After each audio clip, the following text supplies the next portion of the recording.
चाय पर चर्चा में आज सबसे पहले बात होगी मौसम की। सर्दी के मौसम में चाय खूब सुहाती है, तो हमने सोचा कि आज चाय के उबाल के साथ आपको मौसम का हाल बताया जाए। हमारे स्टूडियो में तो चाय रेडी है ही, तो शुरू करते हैं चाय की चुस्कियों के साथ मौसम की बातचीत। क्यों नवजोत? बिल्कुल, चाय का प्याला भर भी लिया जाए और आप भी भर लीजिए और तभी मजा आएगा चाय की चुस्कियों के साथ खबरें देखने का। तो दिल्ली एनसीआर समेत पूरे उत्तर भारत में कड़ाके की सर्दी पड़ रही है। मौसम विभाग ठंड का अलर्ट जारी कर चुका है, लेकिन राहत भरी खबर भी है। मौसम विभाग का अनुमान है कि 10 तारीख से राहत मिलेगी।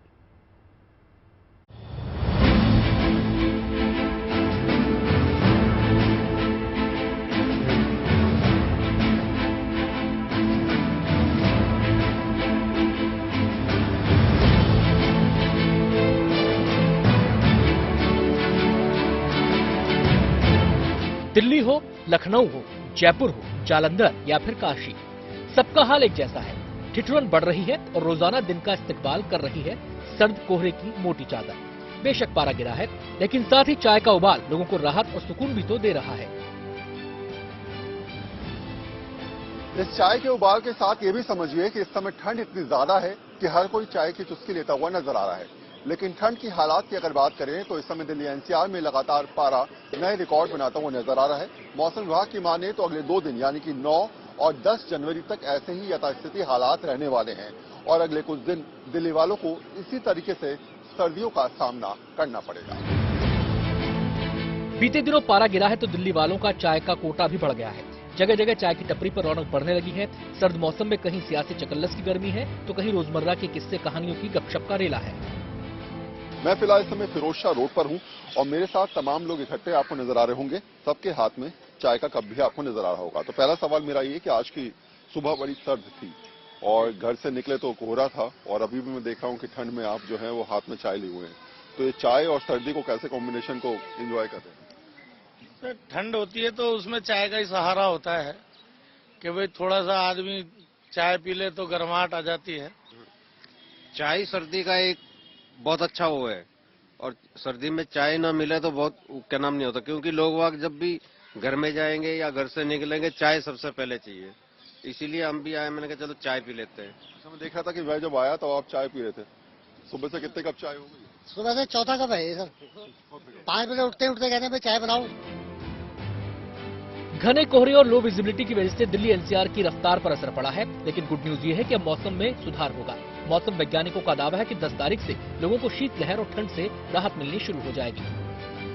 इस तरीके से पूरा डेंस फॉग जो है वो पूरे उत्तर भारत समेत जो है वो नजर आ रहा है सर। हाँ, ये हम देख सकते हैं। ये जो ग्रीन कलर है ये सैटेलाइट जो उपग्रह प्राप्त से दिखाता है कि कितना बड़ा एरिया जो फॉग का कवरेज में है। अगर इसकी जो दिल्ली का बात करें, ये दिल्ली है, ठीक है ना। आप देखेंगे कभी कभी वो फॉग होल होता है, लेकिन कल रात में नहीं हुआ। ये भी मतलब पूरा पैच जस्ट लाइक ऐसे मतलब around 8 lakh to 10 lakh square kilometer last 8 days 1 जनवरी से कंटिन्यू कर रहा है। और इसकी वजह से क्या हो रहा है, तापमान बहुत ही कम हो रहा है, इंक्लूडिंग दिल्ली। हमारा प्रेडिक्शन यही है कि 10th night onward significantly reduce होगा, तापमान इंप्रूव करेगा, क्योंकि 10 को WD आ रहा है। ये भी हम लोग रख रहे हैं 12th को जो क्लाउडिंग होगा ड्रिजल का थोड़ा चांस है, लेकिन अभी ऑफिशियल पर हम नहीं किया। तो आने ये जो शीतलहर है वो 10th नाइट ऑनवर्ड जाएगा। लखनऊ, कानपुर समेत उत्तर प्रदेश के तमाम इलाकों में लोग कड़ाके की सर्दी से बचने का जुगाड़ तलाशते नजर आए। कुछ ने गर्म चाय की प्याली थामी तो कुछ अलाव का सहारा लेते दिखाई दिए। लखनऊ इस वक्त कपकपा रहा है। न केवल लखनऊ बल्कि पूरा उत्तर प्रदेश इस वक्त कपकपा रहा है, क्योंकि जो न्यूनतम पारा लखनऊ का है वो अगर 4 डिग्री है तो वहीं अयोध्या का सबसे कम पारा जो नोट किया गया, रिकॉर्ड किया गया है, वो लगभग 3 डिग्री है। इससे एक दिन पहले मिर्जापुर और कानपुर का पारा 2 डिग्री पहुंचा है। इस सारी चीजों के बीच में जो फॉग है उसने विजिबिलिटी लेवल को शून्य बना दिया है। लोग सहारा ले रहे हैं अलाव का। आप देखिए इस वक्त हमारी मौजूदगी पुराने लखनऊ में है और आप देखेंगे यहाँ पर अलाव जल रही है। हमारी मौजूदगी बड़ा इमामबाड़ा के सामने है और यहाँ तमाम लोग हैं जो आग का सहारा ले रहे हैं। राजस्थान का हाल भी जुदा नहीं है। यहाँ भी सर्दी का सितम जारी है, लेकिन जल्द ही यहाँ भी लोगों को ठिठुरन से राहत मिलने की संभावना है। सर्दी में धुंध वगैरह, कोहरा वगैरह इतना जबरदस्त चल रहा है कि गाड़ी चलाना बड़ा मुश्किल हो रहा है सुबह सुबह तो हमारे लिए। तो देखिए, ये कुछ लोग हमारे साथ में थे, इनका कहना है कि गाड़ी चलाने में बहुत दिक्कत होती है सर्दी के टाइम में। अगर मौसम विभाग की माने हम तो आने वाले समय में 14 जनवरी तक जो है वो सर्दी कम होगी, टेम्परेचर जो है 3 से 4 डिग्री औसतन बढ़ेगा। लेकिन 15 जनवरी के बाद से फिर से कड़ाके की सर्दी राजस्थान में आएगी, क्योंकि एक वेस्टर्न डिस्टर्बेंस है जो कि हिमालयन रीजन में होगा और ठंडी हवाएं जो है वो राजस्थान की ओर बढ़ेगी। स्काईमेट के मुताबिक पश्चिमी हिमालय पर फिलहाल वेस्टर्न डिस्टर्बेंस बना हुआ है, जिससे उत्तर भारत को कड़ाके की ठंड और कोहरे का सामना करना पड़ रहा है। अनुमान है कि 10 जनवरी को एक और पश्चिमी विक्षोभ हिमालय तक पहुंच सकता है, जिससे उत्तर भारत की मौसमी गतिविधियों में बदलाव होगा और सर्दी और कोहरे से राहत मिलेगी। तब तक चाय की प्याली के साथ सर्द मौसम में अपना ख्याल रखें। जयपुर से जय किशन शर्मा, लखनऊ से समर श्रीवास्तव के साथ Varun Sinha, Delhi. Good news today. और अब रुक करते हैं लखनऊ का। उत्तर भारत के तमाम हिस्सों की तरह यहां भी सर्दी ने टॉप गियर लगा रखा है, लिहाजा यहां भी चाय की टपरियों पर चाय खूब उबल रही है। बिल्कुल, आपको बता दें, आपको सीधे इसीलिए हम लिए चलते हैं लखनऊ ही, और लखनऊ की चाय की दुकान पर आपको लिए चलते हैं और वहीं से जानते हैं कि नवाबों के शहर का मौसम का हाल क्या है और दिखाते हैं कैसे लखनऊ में चाय की दुकानों पर चाय के साथ चकल्लस का हॉटस्पॉट बन गया है।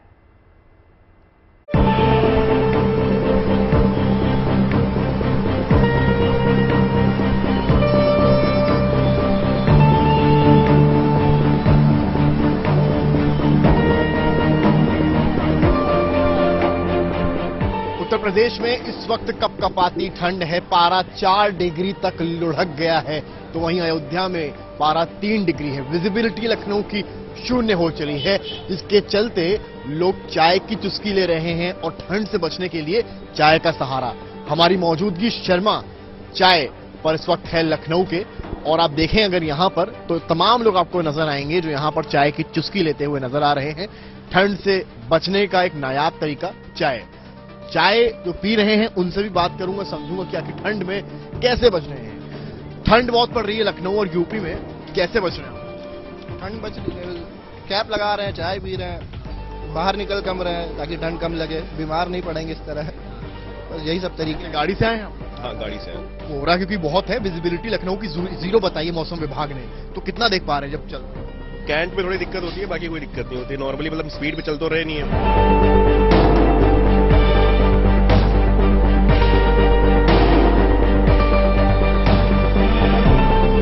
आप लोग यहाँ पर चाय पीने आए हो, ठंड लग रही है, कैसे बच रहे हो ठंड से? ठंड से शर्मा जी की चाय पी रहे हैं। ठंड, यस। ओके, आप लोग क्या कर रहे हो? शर्मा जी की चाय जिंदाबाद।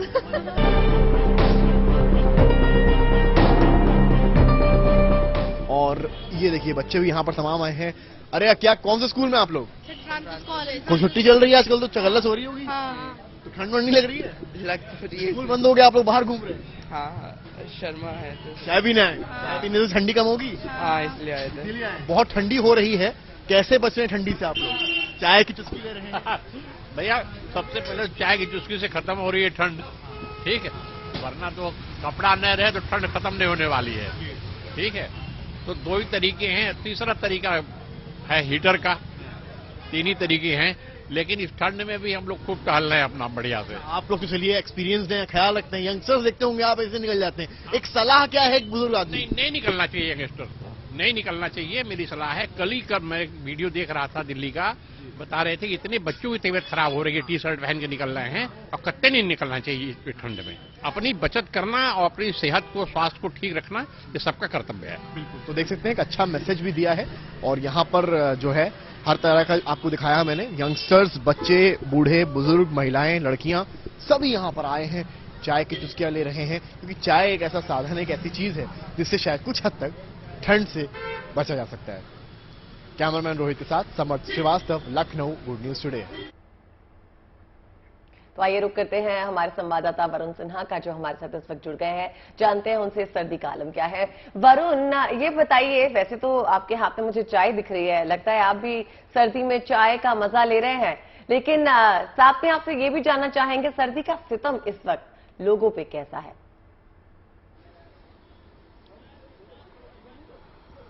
देखिए, इस समय शायद जहां भी आप चाय की दुकान पर जाएंगे आपको भीड़ नजर आएगी सुबह से लेकर शाम तक, और शायद यही वजह है कि सर्दी में सबसे बड़े सहारे के रूप में चाय ही जानी जाती है, या फिर अलाव।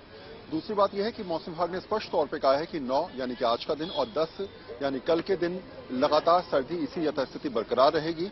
कोहरे की स्थिति भी यही रहेगी। जीरो विजिबिलिटी तो नहीं, लेकिन हाँ 20 मीटर तक जो है वो विजिबिलिटी रहने वाली है। ऐसे में यातायात पर भी असर पड़ेगा, ठंड भी ऐसी रहेगी। लेकिन हाँ 10 तारीख के बाद यानी कि 11 तारीख से थोड़े बहुत मौसम में राहत मिलनी शुरू हो जाएगी और 11 से 15 तारीख तक हम कह सकते हैं कि पूरे उत्तर भारत में जिस तरीके से सर्दी इस समय पनप रही है, बढ़ रही है या पारा कम हो रहा है, उसमें थोड़ी बहुत स्थिति में सुधार नजर आएगा। 15 तारीख के बाद फिर हो सकता है कि पारे के गिरने का सिलसिला जारी रहे। लेकिन हाँ अभी 2 दिन यानी कि आज और कल चाय पी रहे हैं और यहाँ पर हम चाय पर चर्चा में हमारे भी हाथों में चाय की प्याली है।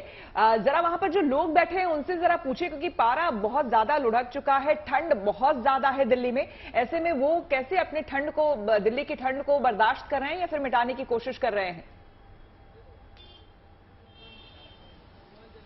जो बिल्कुल मैंने कहा कि सुबह से ही हर दुकान पर आपको भीड़ नजर आएगी। मैं देख रहा था जब मैं आप यहाँ पर आया था तो आप चाय पी रहे थे। सुबह से कितनी कप चाय हो चुकी है? कम से कम बाबू तीसरी बार जो चाय पी रहे हैं हम। तीसरी बार पी रहे हैं? हाँ। और ठंड तो बहुत है आज। बहुत ज्यादा ठंड है। अभी 1 घंटा आ जाएंगे फिर यहाँ चाय पीने लग जाएंगे। 1 घंटे के बाद 3 बार हो चुका। क्या हालात है सुबह से? बढ़िया है सर, ठंड ज्यादा हो रही है और 2-3 बार चाय पी लिया। एक सबसे बड़ी बात है कि इस समय शायद चाय की दुकान पे लोग इसलिए आपको नजर आएंगे क्योंकि मैंने पहले भी कहा कि चाय एकमात्र सर्दियों में सहारा होता है। सुबह से कितने कप चाय बिक चुकी है? भीड़ बढ़ जाती है सर्दियों के मौसम में? हाँ, ये सर्दी में तो भीड़ लगती है। आज तो काफी ठंडक है तो सुबह से लाइन लग रही थी। नहीं, आज तो कमेटी आ गई थी, आज तो दुकानें नहीं खोली, अभी खोली है। ये भी एक दर्द रहता है वरुण। सुबह से चलिए, कितने कप चाय पी चुके? शुक्रिया वरुण। आप भी अपना ख्याल रखिए क्योंकि सर्दी के मौसम में बाहर रिपोर्टिंग करना भी बहुत बड़ा चैलेंज होता है।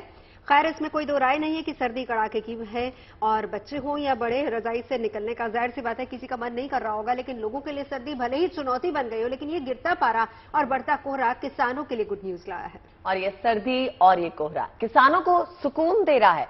वो तो इसे कुदरत की सौगात मान रहे हैं। मानेंगे आप? किसानों का कहना है कि ये मौसम उनकी फसल के लिए बहुत फायदेमंद है। वो तो ये भी दुआएं कर रहे हैं कि इस मौसम में हल्की बारिश हो जाए तो सोने पे सुहागा होगा।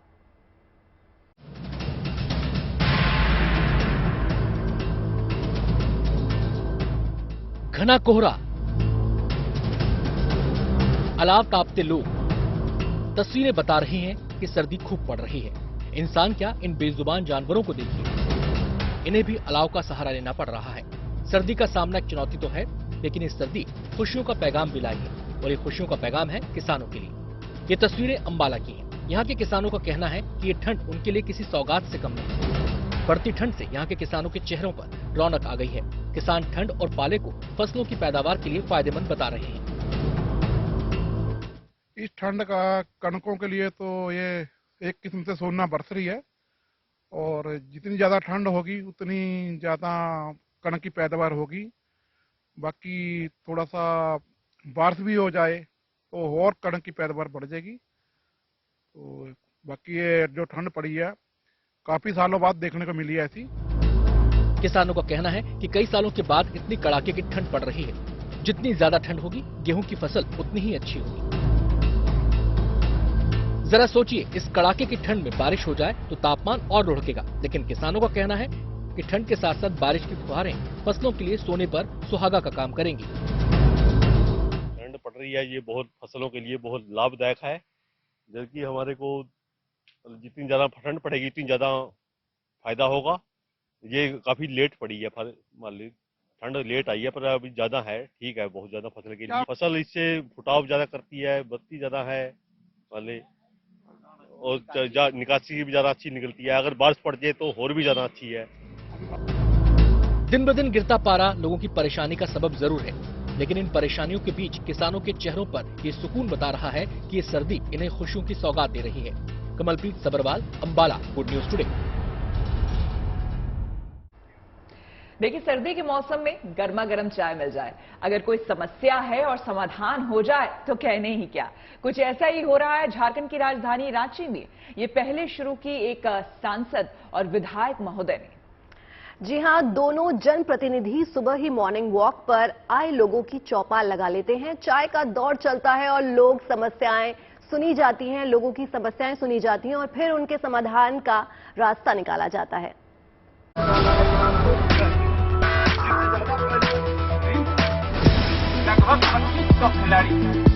देश भर में ठंड और शीतलहर ने लोगों की कपकपी छुड़ा रखी है। इस कड़कड़ाती ठंड में लोग जगह जगह चाय की चुस्कियां लेते मिल जाएंगे। ठंड से बचने के लिए भला चाय से बेहतर और हो भी क्या सकता है। ऐसी एक तस्वीर रांची से आई है, जहां लोग चाय पर चर्चा करते नजर आ रहे हैं। लेकिन ये चर्चा कोई आम नहीं, बल्कि रांची के बीजेपी सांसद संजय सेठ के साथ हो रही है। दरअसल संजय सेठ जनता तक पहुंचने और उनकी समस्याओं को सुनने के लिए खुद ही उनके साथ चाय पर चर्चा करते हैं। इसके लिए रांची के 22 मैदानों को चिन्हित भी किया गया है, जहां लोग मॉर्निंग वॉक पर आते हैं और पार्क में स्थानीय सांसद और विधायक से अपनी समस्या बताते हैं। संजय सेठ ने कहा कि शहर की व्यवस्था को दुरुस्त रखने के लिए आम जनता से राय लेना जरूरी है और चाय पर चर्चा के माध्यम से जनप्रतिनिधि खुद जनता तक पहुंचते हैं। इतनी ठंड है, इस भारी ठंड में भी लोग 6:30 बजे सैकड़ों की संख्या में आए। निजी समस्या भी होती है, अपने मोहल्ले की समस्या होती है, शहर के भी समस्या है और आज रिम्स परिसर में है, डॉक्टर्स भी आए हैं। तो यह प्रयास लगातार हम लोग का रहेगा और इन 22 मैदानों में जब हम मॉर्निंग वॉकर्स के साथ बैठेंगे और तब जाकर हम सबको भी एक प्लान बनाने में, एक जन समस्या को निवारण के लिए बहुत बड़ा सहयोग हो रहा है। स्थानीय विधायक समरी लाल भी लोगों की समस्याएं सुनते हैं, जिसमें कई लोगों की समस्याओं का तत्काल निवारण भी किया जाता है। क्षेत्र में और क्या सुधार है, समाज के अंदर और क्या करना है, ये सारी जानकारी यहाँ आकर मिलने पर होती है और तत्काल उसका जो भी समस्या बताए उसका समाधान भी सांसद जी और हम लोग मिलकर करते हैं और यही चाय पर चर्चा का विषय है। सांसद और विधायक के साथ चाय पर चर्चा के लिए बड़ी संख्या में लोग पहुंचते हैं और अपनी समस्याओं से उन्हें रूबरू करवाते हैं। बहुत अच्छा लगा और हम लोग हमेशा ही सांसद सर के साथ में रहते हैं, क्योंकि हमारे सांसद जी जो है वो हम लोगों के लिए काफी लाभदायक है, क्योंकि हर जो भी प्रॉब्लम होती है वो सारे प्रॉब्लम का निवारण करते हैं। ठंड के इस मौसम में जहां लोग घरों से बाहर निकलने में हिचक रहे हैं, वहां चाय पर चर्चा के माध्यम से आम जनता की समस्याएं सुनी जा रही हैं। ऐसे में स्थानीय लोग भी इस पहल की जमकर तारीफ कर रहे हैं। Bureau report, good news today. बात उत्सव की कर लेते हैं और आपको लिए चलते हैं हम अहमदाबाद। आकाश पतंगों से यहां फटा हुआ है। दरअसल मकर संक्रांति के मौके पर यहां अंतर्राष्ट्रीय पतंग उत्सव का आयोजन किया गया है। उत्सव में हिस्सा लेने के लिए देश विदेश के पतंगबाज यहां पहुंचे हुए हैं।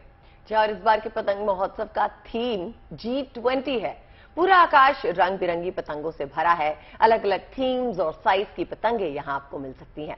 तो आप भी शरीक हो जाइए इस काइट फेस्टिवल में और कहिए काय पोछे। आसमान में रंग बिरंगी पतंगों की उड़ान, जिधर देखिए उधर पतंगे ही पतंगे। ये तस्वीरें अहमदाबाद की हैं, जहां अंतर्राष्ट्रीय पतंग उत्सव चल रहा है। बड़ी तादाद में देश विदेश के पतंगबाज और आम लोग इस उत्सव में शरीक हो रहे हैं। गुनगुनी धूप में पतंगबाजी के इस अनूठे उत्सव का अनोखा रंग हर तरफ बिखरा हुआ दिख रहा है। सबसे खास बात यह है कि इस बार इस पतंग उत्सव में एक खास विश्व रिकॉर्ड भी बना है। और हमारे 68 कंट्रीज जो हैं पूरे वर्ल्ड से यहाँ पर आए हैं। आज उनका पूरा कंटिजेंट आपने परेड में भी देखा होगा और सारे के सारे लोगों ने बहुत अच्छे तरीके से उमंग और उत्साह के साथ हमारे यहाँ पार्टिसिपेट किया। ये Guinness book of world record जो मिला है, ये maximum number of participation of different countries जो एक साथ एक ही जगह पे खड़े होकर के इन्होंने पतंगबाजी की, उसके लिए मिला है और tourism corporation of Gujarat limited को मिला है। उत्सव में पहुंचे लोगों में बेशुमार उमंग है और इनका उत्साह भी चरम पर है। अहमदाबाद में आज से इंटरनेशनल काइट फेस्टिवल की शुरुआत हुई, जिसमें 56 देशों के साथ साथ भारत के भी अलग अलग पतंगबाजों ने हिस्सा लिया है। करीब 660 जितने पतंगबाज हैं जो इस वक्त अहमदाबाद के रिवर फ्रंट पे पतंगबाजी का मजा ले रहे हैं। आप देख सकते हैं यहाँ पे बड़ी बड़ी पतंगे जो है वो उड़ाई जा रही है। ये अहमदाबाद का रिवर फ्रंट है, जहाँ पे आप देख सकते हैं कि किस तरीके से जो आसमान है वो लाल, नीला, हरा, पीला इस तरीके के रंगों से भरा पड़ा हुआ है। अलग तरीके की जो पतंगबाजी है वो यहाँ पे की जा रही है। कोरोना के कारण 2 साल बाद इस अंतर्राष्ट्रीय पतंग उत्सव का आयोजन किया गया तो लोगों में खास जोश देखने को मिला। इस बार पतंगबाजी के इस उत्सव की थीम G20 है। तो G20 के सदस्य देशों के नुमाइंदे भी यहाँ पहुँचे और पतंगबाजी का लुत्फ उठा रहे हैं।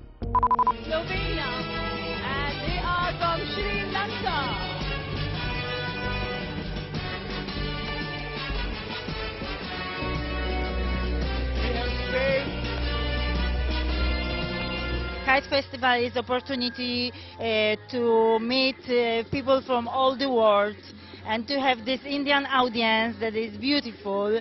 So we love it. That's why we came. It's a big honor for us to fly here kites and keep a smile in the sky. Ahmedabad के साबरमती रिवर फ्रंट पर पतंगबाजी के उत्सव के शुभारंभ के मौके पर यहाँ पहुँचे देसी विदेशी प्रतिनिधियों का शानदार स्वागत किया गया। पतंगबाजों ने अपने अपने देश के झंडों के साथ यहाँ परेड निकाली। इस दौरान लोक कलाकारों ने भी अपनी प्रस्तुतियों से शानदार समा बांधा।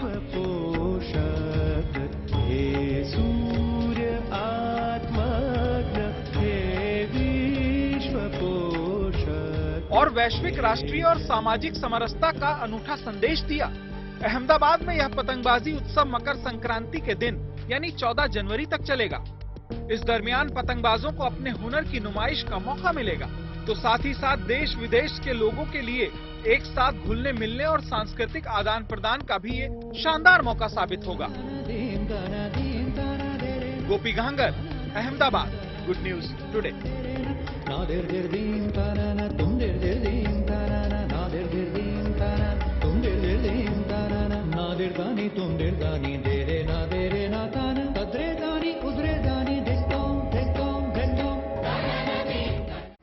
उत्सव का एक और रंग हम आपको दिखाते हैं और आपको लिए चलते हैं मध्य प्रदेश के खरगोन, जहां आस्था के उत्सव में हजारों की संख्या में लोगों ने हिस्सा लिया। आस्था के उत्सव में महेश्वर के प्रसिद्ध अहिल्या घाट पर इसका आयोजन किया गया था। जी हां, घाट पर 5100 दीपों से भव्य काकड़ आरती की गई। पूरा घाट दीपों की रोशनी से जगमगा उठा। कड़ाके की सर्दी के बावजूद लोगों के उत्साह में कोई कमी नहीं आई। मध्यरात्रि तक ये आयोजन चला।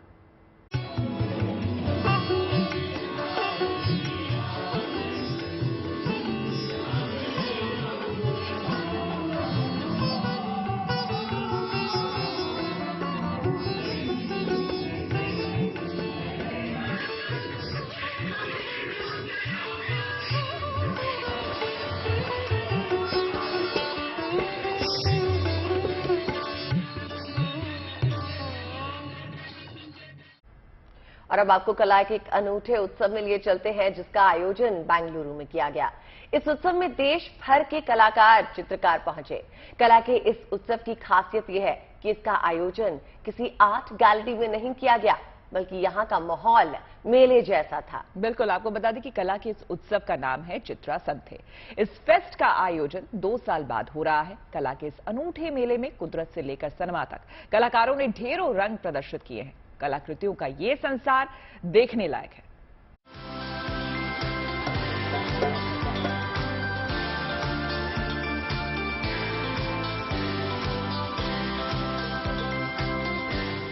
ये हुनर की वो हाट है जो देश भर के चित्रकारों, कलाकारों को एक मंच दे रही है, अपनी प्रतिभा को दुनिया के सामने रखने का जरिया दे रही है। उत्साहित भीड़ से पटा ये बेंगलुरु का नजारा है, जहां 2 साल के इंतजार के बाद चित्रा संथे उत्सव मनाया जा रहा है।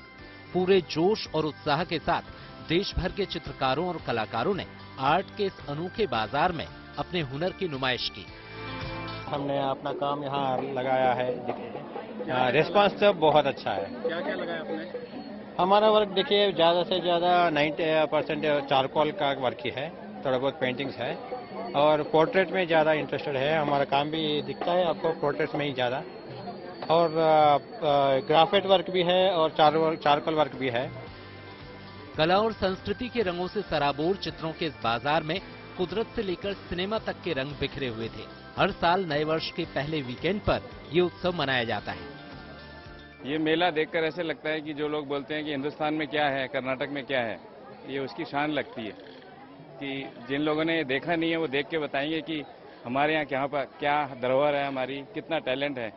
और मुझे याद आ जाती है बचपन की, जब मेरी माताजी बोलती थी कि हम इस मेले से लाए थे, ये 10 रुपए का था, ये 20 रुपए का था।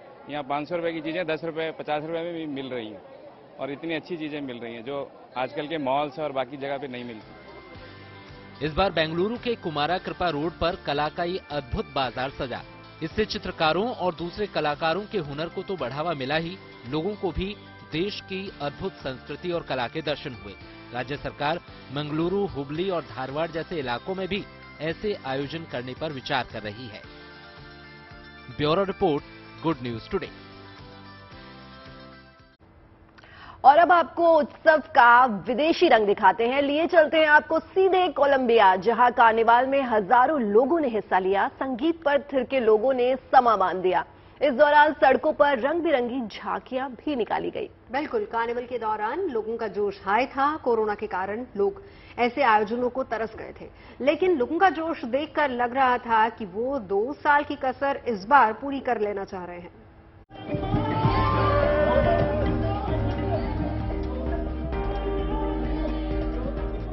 रंगों की बारिश, तेज आवाज में बजते गाने और उस पर डांस का तड़का। कोलंबिया के पस्तो शहर का इन दिनों ऐसा ही हाल है। यहाँ की सड़कों पर अलग अलग रंग और मुखौटा पहने लोगों का मजमा लगा है। ये कलाकार अपनी अदाओं से इस कार्निवल को खुशनुमा बनाने में कोई कसर नहीं छोड़ रहे।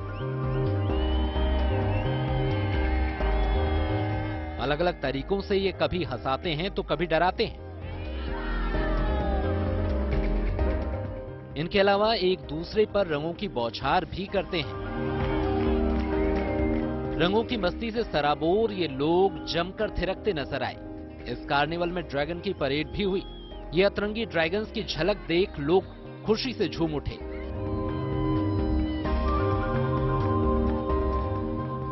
बड़ी बड़ी गाड़ियों को भी बड़े बड़े ड्रैगन वाले आकार के गुब्बारों से सजाया गया है।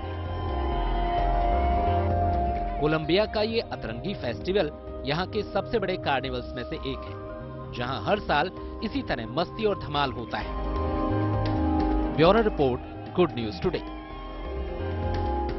उस सहूलियत की जो महाकाल जाने वाले एनआरआईज को दी गई है। ये तो आप जानते हैं कि इंदौर प्रवासी भारतीय सम्मेलन चल रहा है और उनके स्वागत में उज्जैन भी पीछे नहीं है। प्रवासी भारतीयों के लिए खास तौर से यहाँ त्रिवेणी संग्रहालय बनाया गया है।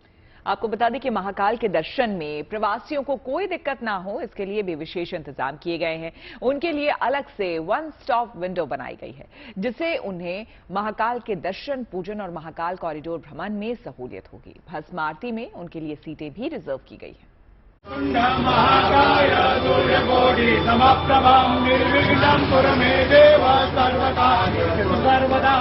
प्रवासियों का मेला इंदौर में लगा है, लेकिन उनका स्वागत उज्जैन में भी हो रहा है। दिन भर इंदौर से उज्जैन पहुंचने वाले प्रवासियों की कतारें इसी तरह से नजर आ रही हैं। महाकाल के धाम में अतिथियों का देवों की तरह स्वागत हो रहा है और उसके बाद दूर दूर से आए इन प्रवासियों को महाकाल के दर्शन कराए जा रहे हैं। ये तस्वीर खुद में माटी से प्यार और आध्यात्म से इन प्रवासियों के रिश्तों की कहानी बयां कर रही है। भारत की मिट्टी से इन प्रवासियों का बरसों पुराना नाता है। आज भी अपने जड़ों की माटी इनके भीतर महकती है। भारत से प्रवासियों का यही वो नाता है जो उन्हें आस्था की इस महान धरती तक खींच लाया है। प्रवासी सम्मेलन भले ही इंदौर में आयोजित किया जा रहा है, लेकिन इंदौर से 60 किलोमीटर दूर उज्जैन प्रवासी भारतीयों के उत्साह और उल्लास का गवाह बना हुआ है।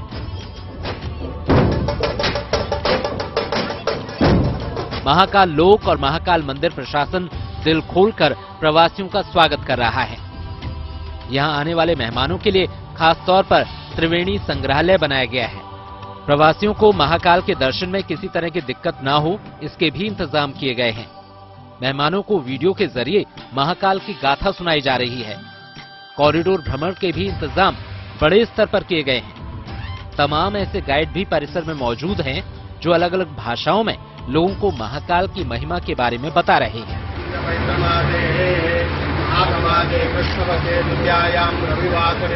मंदिर समिति यहां आने वाले प्रवासी श्रद्धालुओं का सम्मान भी कर रही है। भस्म आरती में भी प्रवासी भारतीयों के लिए सीटों को रिजर्व रखा गया है। कोशिश यही है कि यहां आने वाले प्रवासी भारतीय अपने आध्यात्मिक और सांस्कृतिक जड़ों को महसूस करें और भारत से पीढ़ियों पुराने रिश्तों को फिर से जी सकें।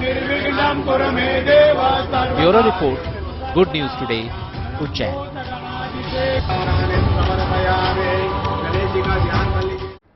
और अब आपको बिहार के एक अनोखे गांव में लिए चलते हैं। ये गांव केवल बिहार ही नहीं बल्कि पूरे देश के लिए एक मिसाल है। इस गांव के लोगों ने आजादी के बाद से आज तक थाने का मुंह नहीं देखा है। गांव में कभी पुलिस भी नहीं आई। जी हाँ, बिल्कुल कोर्ट कचहरी से भी इस गांव के लोग दूर हैं और इसकी वजह यह है कि इस गांव के लोगों ने विवाद को आपस में ही सुलझाने की परंपरा कायम की है। ये कहानी बिहार के जहानाबाद जिले धौतौल बीघा गांव की है।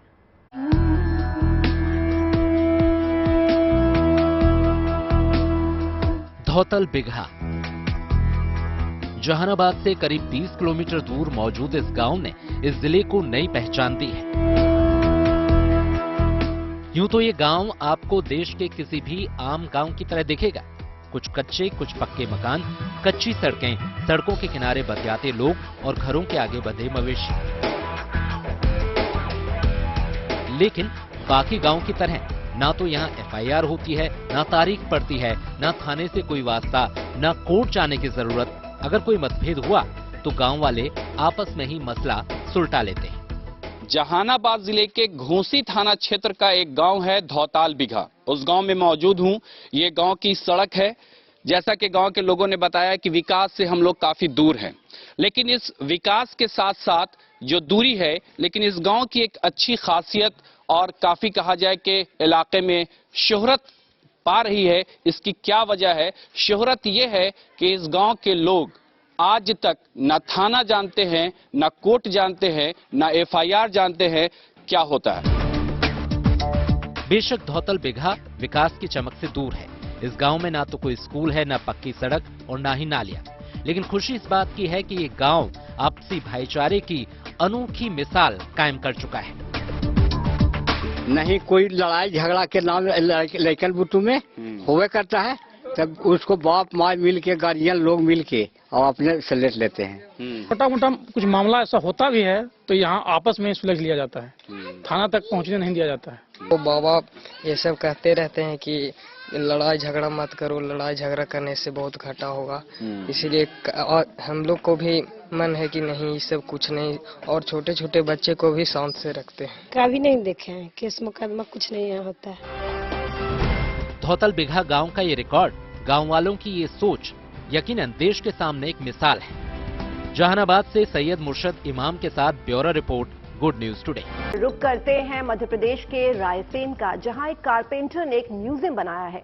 यहां लकड़ियों और पत्थरों को तराश कर बनाई गई चीजों को रखा गया है। म्यूजियम में रखी चीजों के लिए गैर जरूरी लकड़ियों का इस्तेमाल किया गया है। बिल्कुल, और इस म्यूजियम में 300 से ज्यादा कलाकृतियों को संजो कर रखा गया है। और इस म्यूजियम को बनाने वाले मुन्ना लाल कई रिकॉर्ड्स अपने नाम कर चुके हैं। जो भी इस म्यूजियम को देखने आता है वो बेकार लकड़ियों और पत्थरों को तराश के बनाई गई आर्ट को देखकर दंग रह जाता है।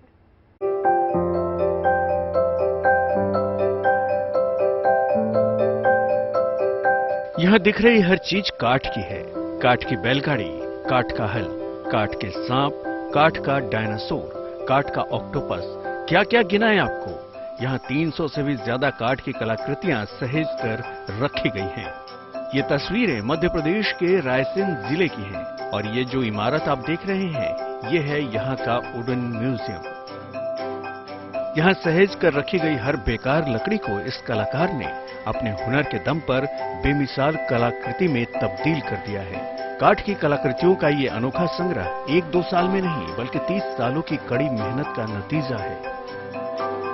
इस म्यूजियम की शुरुआत की कहानी भी बड़ी दिलचस्प है। आज से लगभग 30 साल पहले रायसेन के मुन्ना लाल विश्वकर्मा ने पेड़ों की जड़ों, उसकी टहनियों में कलाकृतियों को ढूंढकर उसे जमा करना शुरू किया। पहले तो लोगों ने मुन्ना लाल का खूब मजाक उड़ाया, लेकिन किसको पता था कि पेशे से कारपेंटर का काम करने वाले मुन्ना लाल की ये खूबी उन्हें लिम्का बुक ऑफ अवार्ड समेत 4 खिताबों का हकदार बना देगी।